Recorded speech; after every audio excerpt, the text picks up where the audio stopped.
Hi, so you want to know the basics of quantum mechanics? Great, you're in the right place. What is quantum mechanics? Quantum mechanics attempts to explain the behavior of subatomic particles at the nanoscopic level. It is one of the most successful branches of physics, and there are countless examples of scientific experiments confirming predictions made by the laws of quantum mechanics. What is a particle? One of the particles you will be most familiar with will be the electron. These orbit the nucleus of atoms, and the nucleus is made up of two other particles, protons and neutrons. The electron is an elementary particle, one of the fundamental constituents of the universe. Scientists have found that protons and neutrons are made up of other particles called quarks. Quarks are also elementary particles. Quarks are held together by gluons. Gluons are also particles, but they are different from the quarks. They are the particles that produce the strong force that holds the quarks together. Gluons are also behind the strong force which holds the protons and neutrons together within the nuclei of the atom. Gluons do this by mediating the strong force between the quarks or between the protons and the neutrons, as the case may be. The types of particles like electrons and quarks we can think of as creating matter, and the types of particles like gluons we can think of as creating the forces. There are four forces that we know of: the strong force, the electromagnetic force, the weak force, and gravity. The standard model of elementary particles.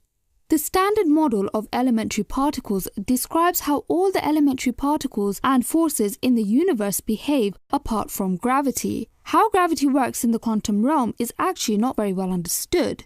We have the matter particles, or fermions, which are divided into quarks and leptons. There are 6 quarks, up, down, charm, strange, top and bottom. There are 6 leptons, electron, muon, tau, electron neutrino, muon neutrino, and tau neutrino. We then have the force carrier particles, otherwise known as gauge bosons. The gluons we have discussed already. The photons are particles of light and carry the electromagnetic force, which holds the electrons in atoms. The W and Z bosons carry the weak nuclear force, which is involved in some forms of radioactivity and plays a role in how the sun burns. Owing to the discovery of the Higgs boson in 2012, that particular particle has achieved something of a celebrity status. Countless Higgs bosons make up the Higgs field, and it is the interaction with this field that gives other particles their mass.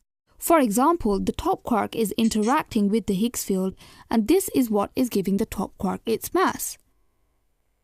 And the final boson we turn our attention to is the graviton, which is a hypothetical particle that mediates the gravitational force. Quantum leap. In the early 19th century, it was theorized that at the subatomic level, energy can only be released and absorbed in discrete indivisible units called quanta. This means electrons have fixed orbits around the nucleus of the atom as their energy comes in discrete amounts. When the electron gets excited or de-excited, they will absorb or emit a specific quanta of energy, which will mean they leap from one orbit to another without inhabiting the space in between. This is called the quantum leap. In essence, there are places within the atom that the electron will be likely to be, and other places where they won't, as energy is being absorbed and released in discrete units.